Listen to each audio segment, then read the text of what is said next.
Jadi enjoy man arafan nas istaroha, orang yang kenal orang nyaman hidupnya, ya.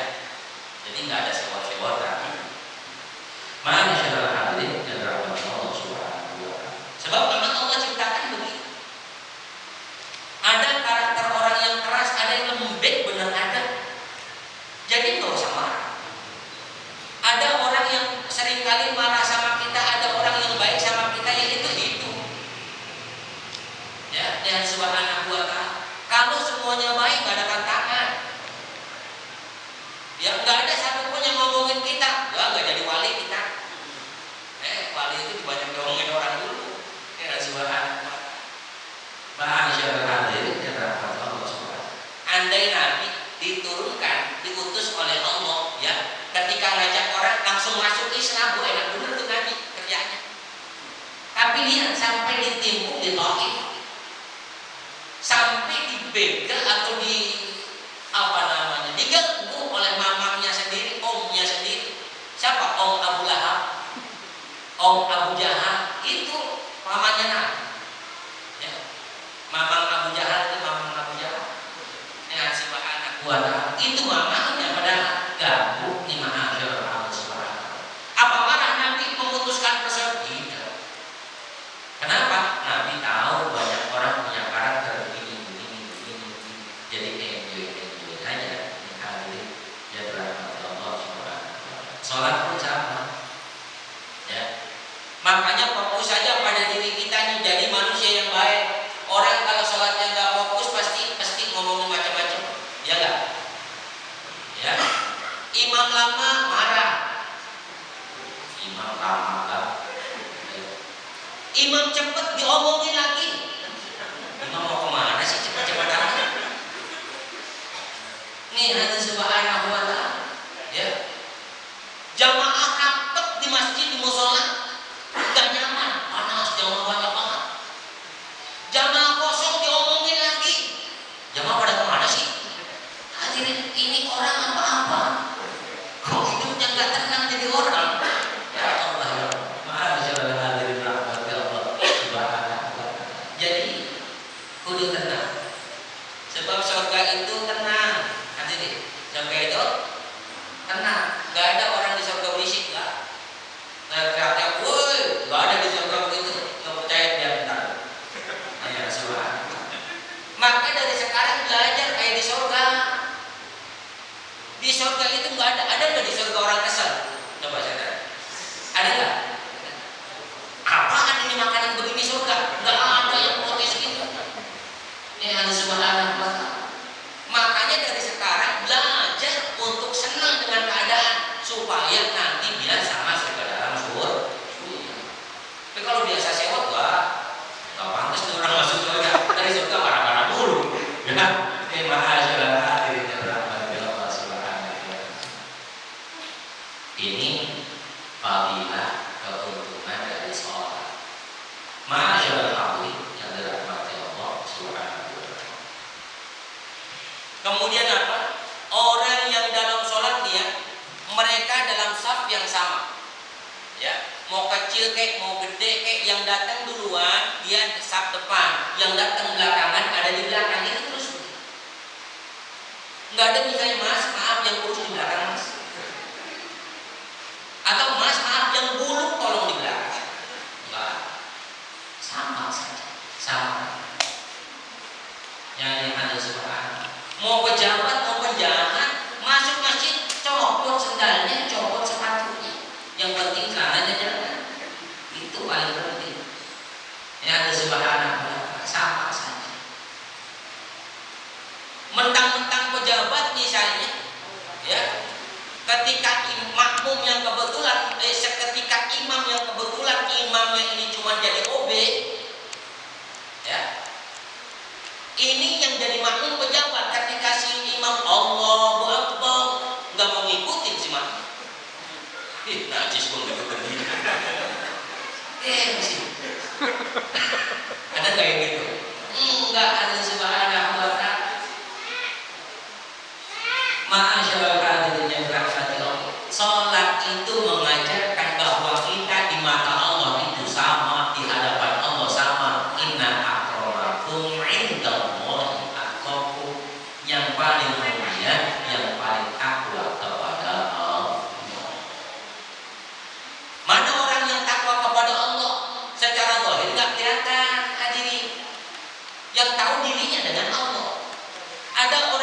sorbannya segede karpet masjid. Ya, wanginya persis kayak toko parfum sepanjang jalan. Wanginya luar biasa Ustaz. Ada sekber dia pakai. Ya, dan subhanallah. Sarungnya BHS. Dia punya baju koko mereknya juga saya lihat. Baju mahal, dan subhanallah wa ta'ala. Itu tidak menentukan pahalanya paling besar. Tapi yang menentukan adalah orang yang pahalanya besar itu yang paling khusyuk di hadapan Allah. Nih, ada subhanallah. Juga nggak kayak angkot di masjid. Kata imam, sepupu maaf Pak, yang kecil tolong dipangku, yang gede tolong dibuang. Karena nggak begitu sholatnya, subhanallah. Masya Allah. Ketika ruku siapapun dia sama ruku. Ketika sujud siapapun dia sama sujud. Nggak mentang-mentang lebih alim dia sujud duluan ketimbang imam, enggak. Sama saja serempak. Ini mengajarkan supaya tetap dalam satu langkah, satu visi dan satu misi dari umat Islam. Maka kalau sudah tercipta itu betapa indahnya kita, betapa indahnya kampung kita. Ya. Main ke kampung ini kok aneh, ini kampung satu pun nggak ada yang ngomongin kejelekan orang. Aneh, kampung apa ini? Ini ada sebuah anak mata. Ini kita masuk, ini ngomongin orang, itu ngomongin juga. Ini kampung apa lebih parah lagi? Ya subhanallah. Sampai di pengajian masih ngomongin juga. Yang parah Ustaz diomongin lagi. Ustaz lama banget ceramahnya. Ya kapan makan? Hadirin yang dirahmati Allah subhanahu wa ta'ala. Ya, ini saya sampai jam 2 insyaallah. Kok ketawa? Kayaknya senang banget tapi jam 2. Ya hadirin yang dirahmati Allah subhanahu wa ta'ala. Kemudian ma'asyiral hadirin yang dirahmati Allah subhanahu wa ta'ala. Ketika itu tercipta as-sakinah, muncul ketenangan. Ya. Muncul ketenangan, kemudian muncul saling tolong menolong. Nih, bicara sholat, bicara ngaji pun sama. Hadirin. Orang kalau ngaji kayak berjamaah, sholat kayak berjamaah. Ini satu saat kan ada jamaah yang kelihatannya kurang sehat, itu ditanya, kenapa kok wajahnya kayak pucat? Lagi kurang sehat saya. Udah berapa hari? Udah 3 hari. Ya Allah. Apa yang dirasain? Ini Pak, kantong kempes aja bawa. Ada juara. Karena apa yang dirasain? Ini Pak, ini. Maka salah satu jamaah itu mesti ada yang tahu. Kalau bisa berobat di sini. Ya. Jangan semuanya so tahu, jangan. Ini orang yang sakit dikasih. Kalau bisa berobat.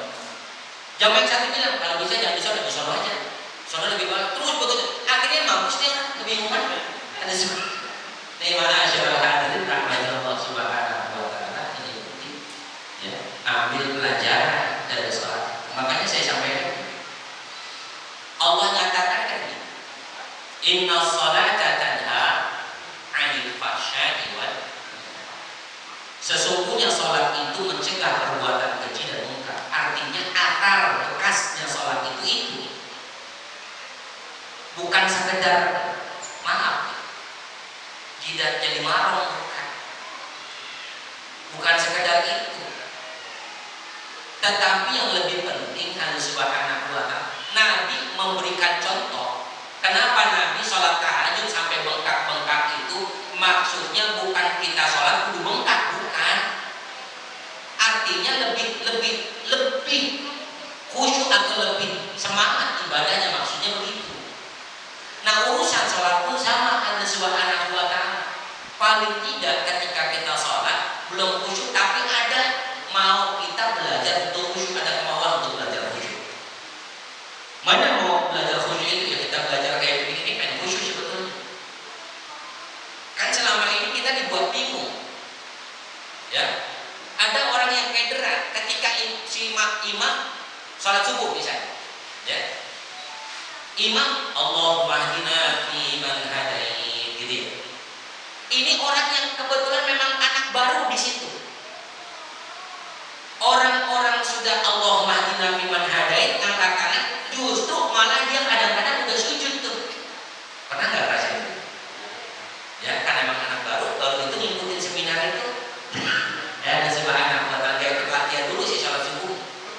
Ya, ketika sami Allahu liman hamidah, kemudian imam Allahumma hadina fi man hadait. Ini orang biasanya udah langsung rukuk dikit tuh.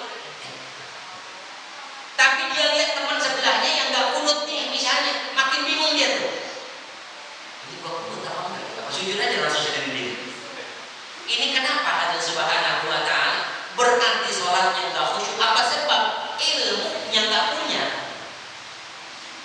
Ya, ilmunya nggak. Saya pernah cerita atau masyhur cerita. Ketika imam misalnya baca Al-Fatihah, Alhamdulillahi Rabbil Alamin Ar-Rahmanir Rahim Maliki Yaumiddin, misalnya sampai di akhir ghairil maghdubi alaihim waladdallin misalnya. Kata makmum yang paling pinggir, "Hei imam, batal tuh sholatnya, masa bacanya dibedol-bedol begitu?" Kata yang sebelahnya, Mas ngomong itu batal tahu Mas. Kata yang sebelahnya, lu juga batal itu ngomong. Terus begitu sampai yang terakhir, berarti gua doang dong yang gak batal. Ya. Hadirin, gara-gara gak punya ilmu tuh berantakan semua. Ini subhanallah. Jadi ma'asyiral hadirin yang dirahmati Allah. Tapi kalau seseorang ada ilmunya, condong lebih khusyuk dalam sholat.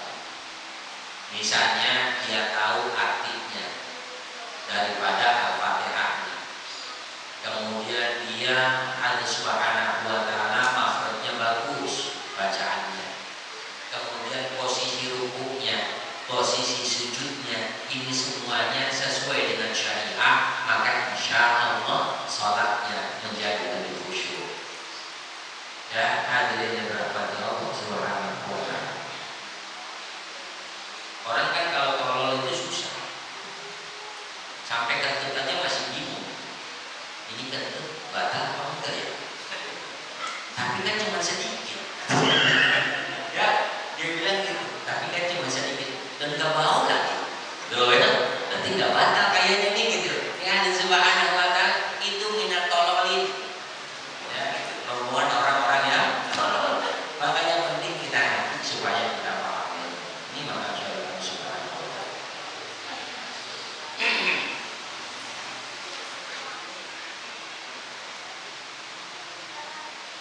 wa ta'awunihim 'alal birri wat taqwa. Orang yang senantiasa mengikuti jamaah, maka dia akan bisa saling tolong menolong dalam kebaikan dan dalam takwa kepada Allah Subhanahu wa taala. Sebaliknya, orang yang tarikus shalah, yang meninggalkan sholat itu, hadirin rahmati Allah Subhanahu wa taala, adalah orang yang nanti akan dihukum oleh Allah.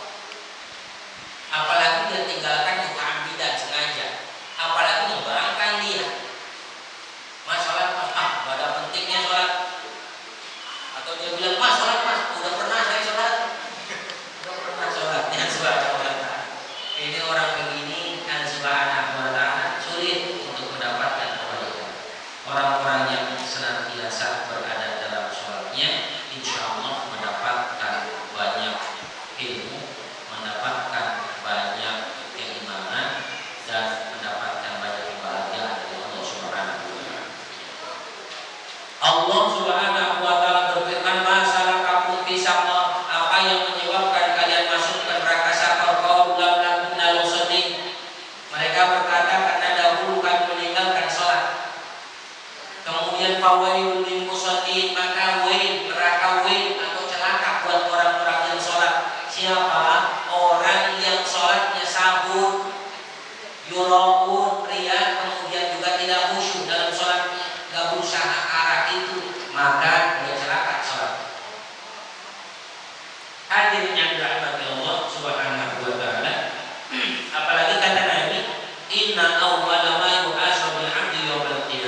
berbagai macam kekurangan ibadah. Mana nih majelis taklim?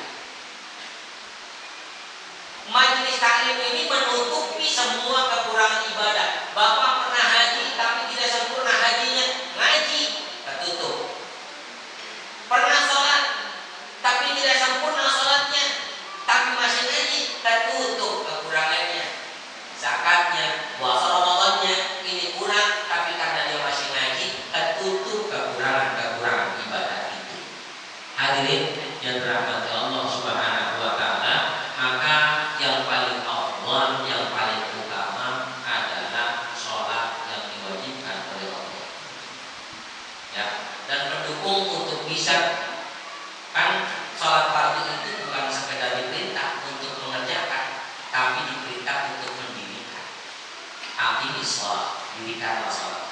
Berarti yang namanya diri itu kan harus ada beberapa penunjang, harus ada beberapa penopang, ilmunya, jamaah dan sebagainya. Itu bagian dari cara kita untuk bisa menyempurnakan sholat yang lima waktu yang diwajibkan oleh Allah kepada kita. Ma'asyiral hadirin yang dirahmati Allah Subhanahu wa taala. Saking pentingnya sholat itu sampai-sampai selain sholat tidak ada yang ditutup. Artinya sholat itu tidak ada libur. Kalau puasa kan, kalau kita sakit maridun au ala safarin fa'iddatun min ayyamin ukhra, boleh diganti hari lain. Kalau hari lain belum sempat bayar qadha puasa mati, maka boleh bayar fidyah. Haji nggak sempat haji masih bisa ibadahin, tidak ada. Tapi kalau urusan sholat, ya, ketika seseorang ini sakit tetap disuruh sholat. Selama ruh dan jasad itu masih nyatu, akalnya masih ada, maka tetap disuruh sholat. Ada orang yang ruhnya nyatu, jasadnya, ruh sama jasadnya nyatu, tapi nggak wajib sholat. Mana orang gila tuh? Orang gila nggak usah sholat meskipun ruh dan jasadnya masih nyatu. Nah, selama kita sakit tapi akal masih jalan nih, itu masih boleh, atau bahkan masih wajib kita sholat. Ada orang yang udah koma, ya koma hampir titik lah. Itu kan orang koma itu akalnya sudah nggak karu-karuan, sudah nggak bisa, maka bisa saja itu tidak diwajibkan namanya sholat. Tapi kalau kita masih punya akal, maka boleh bahkan dengan perasaan kita, dengan rasa kita itu masih diwajibkan kita melaksanakan sholat. Itu saking pentingnya ibadah sholat. Hadirin yang dirahmati Allah Subhanahu wa taala, au al-faslu tsani au qatus sholat, waktunya sholat, wallahu a'lam bishawab. Mudah-mudahan di pertemuan yang akan datang, karena kemarin kita sudah cukup panjang lebar membahas tentang faidah, keutamaan daripada sholat-sholat yang diwajibkan oleh Allah. Ya, mesti saya tidak sampaikan keseluruhannya, karena sampai keseluruhannya itu bisa 4 kali pertemuan dari Subhanahu wa taala. Ya, karenanya saya ringkas. Insyaallah untuk minggu yang akan datang, minggu depan ini ya, nggak ngaji, libur ya, libur ya. Oh ya, ada libur. Insyaallah minggu depan kita libur, tapi niatnya ada untuk ngaji juga gitu. Insyaallah, mudah-mudahan berpahala. Insyaallah di pertemuan yang akan datang kita bahas tentang waktunya sholat. Ya, akan bahas itu banyak. Mudah-mudahan yang sedikit ada manfaatnya. Mudah-mudahan Allah berikan kita yang punya manfaat dan barokah. Mudah-mudahan Allah kuatkan kita untuk beristiqamah dalam kebaikan. Dimudahkan urusan kita, dipanjangkan umur kita, diberkahi kehidupan kita, dijadikan sholihin dan sholihat dan urusan kehidupan kita. Ala hadiniya al-Fatihah. Alhamdulillahirabbil alamin. Iyyaka na'budu wa iyyaka nasta'in. Ihdinas siratal mustaqim. Shiratal ladzina an'amta 'alaihim. Ya arhamar rahimin, ya arhamar rahimin, ya arhamar rahimin, farij 'alal muslimin. Ya arhamar rahimin, ya arhamar rahimin, ya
Subhanaka